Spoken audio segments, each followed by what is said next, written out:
Hi, my name's Jim Rio at Phillips Chevrolet in Frankfort.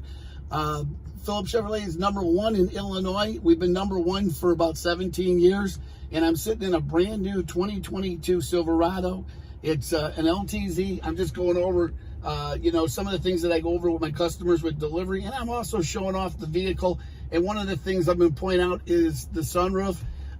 Pretty much, I think anybody can work a sunroof, but just to give you an idea, this one right here, I've got the buttons on the side. There's one in the middle too, but the buttons on the side here, this is going to open up the sunroof. There's a little net there, to catch the bugs so they don't fly in.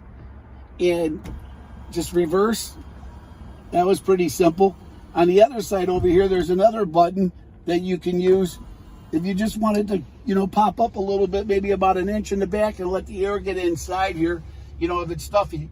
The little middle button, this is for if you want to open the window back there. And there we go. Okay, so not to be confused with these two buttons on the outside are for the roof. So it's that simple. Now if I want to close it, just go back the opposite way and you're all closed up. And these things, when they come like this from the factory, I know people sometimes worry about sunroofs with the water getting through. They come out of the factory, they're really in great shape.